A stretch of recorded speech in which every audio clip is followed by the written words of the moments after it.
Hello students, I am Sagar Agrawal. Welcome back to my channel. So students, हमने हमारा new chapter start किया था, chapter number 8 wind storms and cyclone. तो हमने introduction part में देखा था कि किस तरीके से जो साइक्लोन है वो इफ़ेक्ट करता है, उसकी स्पीड क्या होती है। तो साइक्लोन की स्पीड बहुत ज़्यादा होने की वजह से जो डिस्ट्रक्शन होता है वो बहुत ज़्यादा होता है, लोगों को इसकी वजह से बहुत ज़्यादा नुकसान झेलना पड़ता है। तो हमने देखा था एग्जाम्पल किसका, उड़ीसा का। तो 18 अक्टूबर 1999 को जो साइक्लोन हुआ था, जिसकी वजह से 45,000 जो घर थे वो उखड़ गए थे और 7 लाख लोग जो थे वो बेघर हो गए थे। और उसी सेम ईयर में सेम 10 डेज़ बाद वापस हुआ था 29 अक्टूबर को सेकंड साइक्लोन आया था। उसकी स्पीड क्या थी, 260 किलोमीटर पर आवर। तो वापस हुआ था। तो इस तरीके से आप सोच सकते हैं कि कितना नुकसान उस टाइम पे हुआ होगा, कितने लोगों को अपने घर से बेघर होना पड़ा होगा, कितने लोगों की इसमें जान गई होगी और कितना ज़्यादा प्रॉपर्टी का जो वो नुकसान हुआ होगा। तो किस तरीके से साइक्लोन जो है अफेक्ट करता है एग्रीकल्चरल को, ट्रांसपोर्ट को, कम्युनिकेशन को, इलेक्ट्रिसिटी सप्लाई को। बहुत सारी ऐसी चीज़ें हैं जिनको साइक्लोन जो है वो तबाह कर देता है। तो बहुत सारी ऐसी प्रॉब्लम जो है वो क्रिएट होती है साइक्लोन की वजह से। फिर आगे हमने देखा था एयर एक्सर्ट प्रेशर। तो ये जो टॉपिक था वो हमने कवर किया था। इसमें हमने एक एक्टिविटी परफॉर्म की थी।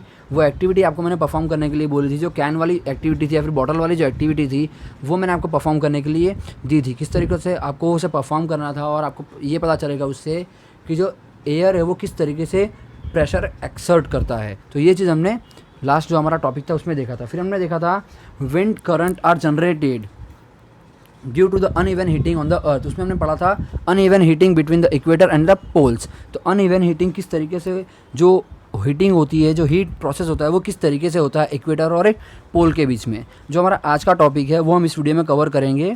तो हम देखते हैं कौन सा टॉपिक है हमारा। सेम टॉपिक जो था हमने पढ़ा था लास्ट जो हमारा वीडियो था उसमें, winds currents are generated due to the uneven heating on the earth. इसमें हमने एक टॉपिक देखा था uneven heating between the equator and the poles. हमारा जो नेक्स्ट टॉपिक है वो कौन सा है इसके अंदर, uneven heating of land and water. You have read about the sea breeze and the land breeze in the chapter number 4। Chapter number 4 में हमने पढ़ा था sea breeze and land breeze के बारे में। In summer near the equator the land warm up faster. तो equator जो regions होता है उसके पास जो लैंड होता है वो बहुत ज़्यादा गर्म होता है बहुत जल्दी। And most of the time the temperature of the land is higher than that the water in the ocean.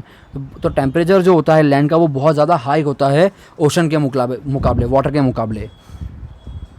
The air over the land gets heated and rises. This cause the wind to flow from the ocean towards the land. तो इससे क्या होता है, जो wind होती है वो flow होती है ओशन से लैंड की तरफ। This are monsoon winds. तो इसे हम क्या कहेंगे, मानसून विंड्स के नाम से हमसे जानते हैं। In winter the direction of the wind flow gets reversed. और विंटर में क्या होता है, यही सेम चीज़ रिवर्स कंडीशन में होती है। It flows from the land to the ocean. ये चीज़ क्या होती है, लैंड से ओशन की तरफ रिवर्स हो जाती है। जो विंड होती है वो क्या फ्लो होती है, दो ओशन की तरफ फ्लो होती है रिवर्स में। The winds from the oceans carry water and bring rains. तो जो क्या होती है, जो हवा वापस रिवर्स में जाती है तो वो क्या करती है, वहाँ से पानी, ओशन से पानी कैरी करती है और क्या करता है, क्या होता है, इससे बारिश होती है। It is a part of a water cycle. तो ये चीज़ आपने वाटर साइकिल के प्रोसेस में पढ़ी हुई है। The monsoon winds carry water and it rains. तो ये क्या होता है, मानसून विंड्स जो होता है वो ओशन से पानी कैरी करता है और उससे बारिश होती है। Clouds brings rain and give up us happiness. Farmers in our country depends mainly on rains for their harvest. तो फार्मर्स जो होते हैं वो किसके ऊपर डिपेंडेंट होते हैं, बारिश के ऊपर, क्योंकि उनकी जो फसल होती है बहुत अच्छी होती है इनकी वजह से। There are many folk songs associated with clouds and rain. ऐसे बहुत सारे फ्लॉक सॉन्ग्स हैं जो क्लाउड्स और रेन के ऊपर बने हुए हैं। Sing and enjoy with your friends if you know such a song, here is one for you. However, it is not always a happy ending. Rains often create problems. तो एक अच्छी चीज़ नहीं है, बारिश की वजह से भी बहुत सारी प्रॉब्लम्स क्रिएट होती है। Can you list some of the problems? You can discuss the causes and solution of the problems with your teacher and parents. हाल फिलहाल तो अभी आप घर पे हैं, तो आप अपने फ्रेंड्स के साथ, अपने पेरेंट्स के साथ ये चीज़ डिस्कस कर सकते हैं कि किस तरीके से जो बारिश होती है, बहुत ज़्यादा बारिश होने की वजह से क्या क्या प्रॉब्लम्स जो है वो क्रिएट होती है। In nature itself, there are certain situations that can sometimes create disaster and pose threats to humans, animals and plants life। तो ऐसी बहुत सारी चीज़ें हैं जो प्रॉब्लम्स क्रिएट करती है। Nature itself creates certain situations and can sometimes create disasters। Let's study two such situations, thunderstorm and cyclones। तो कौन सी ऐसी सिचुएशंस है, थंडरस्टॉर्म्स एंड साइक्लोन्स। साइक्लोन्स के बारे में मैंने आपको बताया था स्टार्टिंग में। Thunderstorms and cyclone. Thunderstorms develop in hot humid tropical areas like India very frequently. The rising temperature produce strong upward rising winds. This winds carry water droplets upwards where they freeze and fall down again. तो ये चीज़ें क्या होती है, ऊपर जाती है और वापस नीचे की तरफ बहुत ही तेज़ी से आती है।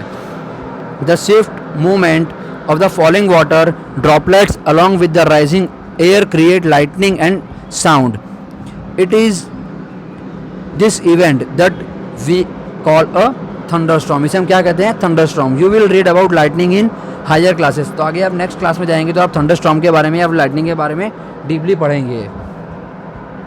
How a thunderstorm becomes a cyclone। तो ये किस तरीके से कन्वर्ट होता है साइक्लोन में। You know that water requires heat when it changes from liquid to vapor state।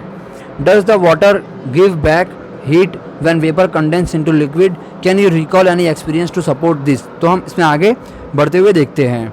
Before cloud formation, water takes up heat from the atmosphere to change into vapor। तो क्या होता है, जो फॉर्मेशन होता है क्लाउड का, तो क्या होता है, water takes up heat, means condensation का जो प्रोसेस है वो हमने देखा था, from the atmosphere to change into vapour. When water vapor changes back into liquid from form as raindrops, this heat is released to the atmosphere। तो किस में रिलीज होता है, एटमोस्फियर में। The heat released to the atmosphere warms the air around। The air tends to rise and causes a drop in pressure। तो क्या होता है, heat release to the atmosphere warms in the air around. तो गर्मी जो होती है इससे बहुत ज़्यादा बढ़ जाती है। More air rushes to the center of the storm। This cycle is repeated। तो ये साइकिल जो होता है वो रिपीटेडली कंटिन्यूस चलता रहता है। The chain of the events ends with the formation of a very low pressure system with very high speed winds revolving around। It is weather condition that we call a cyclone। तो इस चीज़ को हम, इस chain को हम क्या कहेंगे, cyclone. Factors like wind speed, wind direction, temperature and humidity contribute to the development of cyclones। तो जो ये फैक्टर्स है, ये साइक्लोन के बहुत बड़े फैक्टर्स है जो साइक्लोन को बहुत ज़्यादा बढ़ावा देते हैं, जैसे कि wind speed, wind direction, temperature and humidity. तो ये सारी ऐसी चीज़ें हैं जो कंट्रीब्यूट करती है साइक्लोन को क्रिएट होने में। तो स्टूडेंट्स, ये था हमारा आज का टॉपिक। तो इस वीडियो को ध्यान से देखिए और समझने की कोशिश कीजिए। Thank you students.